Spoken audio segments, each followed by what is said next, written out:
हर हर महादेव। नेपाल से ही एक सूरज जी हैं, उन्होंने मुझसे प्रश्न किया है कि क्या नेपाल देश भी भारत देश में ही आता था, क्योंकि अब नेपाल अलग है और भारत अलग है। तो उन्होंने कहा कोई शास्त्रों में ऐसा प्रमाण है या कुछ ऐसा वर्णन है जिससे ये सिद्ध हो सके या कुछ ऐसा लगे कि नेपाल भी भारत का ही अंग रहा है। तो देखिए, ये सार्वजनिक भी है और सभी जानते हैं कि नेपाल भारत का अंग ही है, हिंदू राष्ट्र ही है और वहाँ पर देवी देवताओं को भी मानते हैं। अत्यधिक जो बहुमत मिलेगा आपको देवी देवताओं को, शास्त्रों को मानने वाले आपको ज़्यादा मिलेंगे।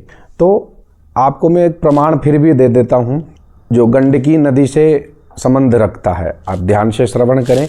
ये प्रमाण मिलता है शिव पुराण के रुद्र संहिता में युद्ध खंड में अध्याय 41 और श्लोक संख्या है 44, 48 और 49। आप ध्यान से श्रवण करें। मैं आपको श्लोक भी बताऊंगा, इसमें भी डाल दूंगा जहाँ तक संभव रहा, और भावार्थ क्या है वो मैं आपको बता देता हूँ। ऐसी कोई प्रतिस्पर्धा वाली बात नहीं है, विरोधाभास वाली बात नहीं है कि नेपाल अलग है या क्या है। देखिए, नेपाल में भी भारतीय धर्म को, हिंदू धर्म को मानने वाले अत्यधिक ही मिलेंगे। हालांकि भारत देश में ही आज क्रिश्चियन या अनेक जो पंथ बने हैं बाद में, उनका बोलबाला भी बढ़ने लगा है। वो हिंदुओं की कमी के कारण बढ़ने लगा है और धर्म जगत में जो आजकल नाचने गाने वाले जो आज आ चुके हैं, जो पाखंडी आ चुके हैं, उनके कारण ऐसा हुआ है, क्योंकि लोग नास्तिक बन गए हैं और शास्त्रोक्त उत्तर ना मिलने पर या उनकी शंकाओं का समाधान ना मिलने पर वो लोग नास्तिक हो जाते हैं। तो हमारा कर्तव्य है कि शास्त्रों का समाधान ही हम करें, शास्त्र से ही आपको प्रमाण प्रस्तुत करें, क्योंकि जो निर्णय करेगा आपका या मेरा मन मस्तिष्क निर्णय नहीं कर सकता है, क्योंकि इतनी बुद्धि नहीं है, इतनी शुद्ध बुद्धि नहीं है। छल कपट अन्याय इनसे हम भरे हुए हैं, तो हमारे में इतनी शुद्ध बुद्धि नहीं है। तो मैं आपको प्रमाण देता हूँ, आपका समय अधिक नहीं लूँगा क्योंकि आपकी MB भी खर्च होती है मेरे चलचित्र देखने में, तो आप ध्यान देवे।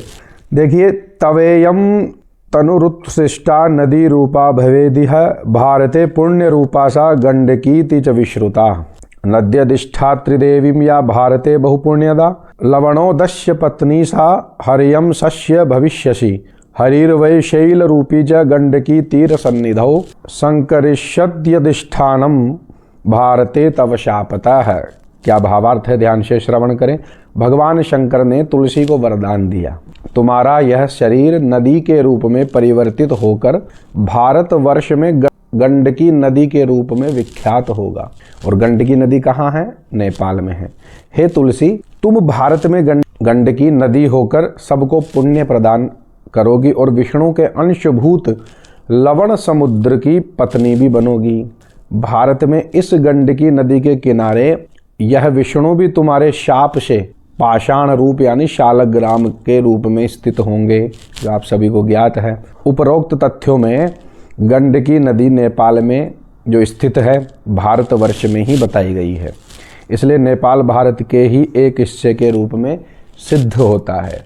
अब अलग हो गया क्या, राजनीतिक क्या रहा होगा कारण, ये पता नहीं है। आप भी जानते हैं, हम भी जानते हैं, कई देश ऐसे हैं जो हमारे ही देश के अंग रहे हैं और आज वो कहीं के कहीं हैं, आप सभी को पता है। तो नेपाल हिंदू राष्ट्र है।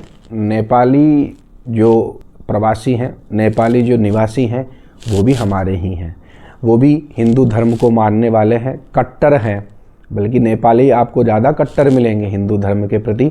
तो आप सभी ध्यान देवे और इस प्रमाण को माने, नास्तिक ना बने। प्रश्न हो सकता है आपको एक जगह उत्तर ना मिले, दूसरी जगह उत्तर ना मिले, तीसरी जगह उत्तर ना मिले, किंतु ऐसा यदि आप प्रयत्न करते हैं कि आपके प्रश्न का संतोषजनक जो उत्तर आपको मिले, वो आपको अवश्य मिलता है यदि आपकी निष्ठा होती है तो। इसलिए इस वीडियो को शेयर भी करें, सब्सक्राइब करें, फॉलो करें।